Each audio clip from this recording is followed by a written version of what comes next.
ജീവിതം ചിലപ്പോഴൊക്കെ നമ്മളെ അപ്രതീക്ഷിതമായ പ്രതിസന്ധികളിലേക്കാണ് തള്ളിവിടുന്നത്. അർബുദത്തെ അതിജീവിക്കാൻ കഠിനമായ പോരാട്ടം നടത്തുന്ന രേണു സുധി എന്ന യുവതിയുടെ അവസ്ഥ ഇപ്പോൾ സോഷ്യൽ മീഡിയയിൽ വലിയ ചർച്ചയാണ്. ഒരു സാധാരണ ജീവിതം ആഗ്രഹിച്ച് രേണുവിനെ വിധി പരീക്ഷിക്കുന്നത് അത്രമേൽ വേദനയോടെയാണ്. ഇപ്പോൾ കീമോതെറാപ്പി ഉൾപ്പെടെയുള്ള കഠിനമായ ചികിത്സാ ഘട്ടത്തിലൂടെയാണ് അവർ കടന്നു പോകുന്നത്. ഈ ഒരു സാഹചര്യത്തിൽ മുൻ ബിഗ് ബോസ് താരം സായി കൃഷ്ണ രേണുവിനെ സന്ദർശിച്ചതും അദ്ദേഹം പങ്കുവച്ച വികാരനിർഭരമായ വാക്കുകളും ഇപ്പോൾ ശ്രദ്ധ നേടുകയാണ്.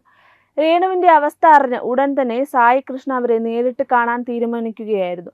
എന്നാൽ ഇത് വെറും ഒരു സന്ദർശനം മാത്രമല്ല, തന്നാൽ കഴിയുന്ന ഒരു സാമ്പത്തിക സഹായം കൂടി അദ്ദേഹം രേണുവിന് നൽകി.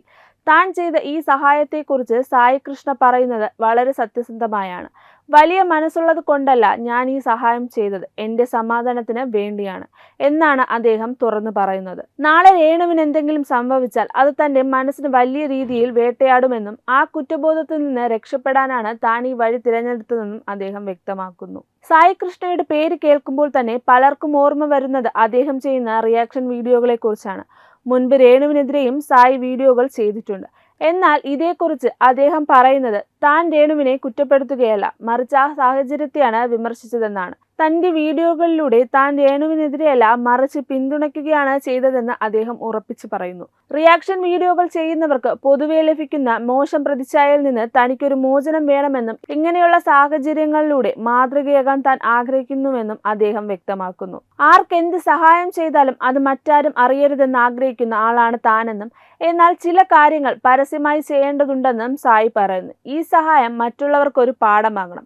അസുഖം ബാധിച്ച ഒരാൾക്ക് മറ്റുള്ളവരുടെ മുന്നിൽ കൈനീട്ടേണ്ടി വരുന്നത് എത്രത്തോളം വേദനാജനകമാണെന്ന് സായി ഓർമ്മിപ്പിക്കുന്നു.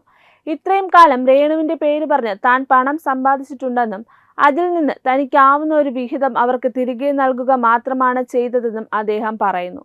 രേണുവിനെ പോലെ ഒരാൾ ഇനി മറ്റാരുടെയും മുന്നിൽ കൈ നീട്ടരുതെന്ന ആഗ്രഹം സായിക്കുണ്ട്. ഇങ്ങനെ ഒരു സാഹചര്യത്തിൽ ഒരാളെ എങ്ങനെ ആശ്വസിപ്പിക്കണം എന്നതിനെക്കുറിച്ച് തനിക്ക് വലിയ ധാരണയില്ലെന്നും സായി സമ്മതിക്കുന്നു. അതുകൊണ്ടാണ് താൻ അവിടെ അധികം സംസാരിക്കാതെ മാറി നിന്നത്. എന്നാൽ സായിക്കൊപ്പം ഉണ്ടായിരുന്ന സിജോ രേണുവിനോട് സംസാരിക്കുകയും അവരെ ആശ്വസിപ്പിക്കാൻ ശ്രമിക്കുകയും ചെയ്തു.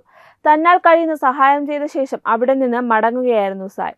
നാളെ ആർക്കിങ്ങനെ ഒരു അവസ്ഥ വന്നാലും തന്റെ പ്രതികരണം ഇത് തന്നെയായിരിക്കും എന്നാണ് അദ്ദേഹം പറയുന്നത്. ഏറ്റവും പ്രധാനപ്പെട്ട വിഷയം കിച്ചുവും രേണുവും തമ്മിലുള്ള പ്രശ്നങ്ങളാണ്.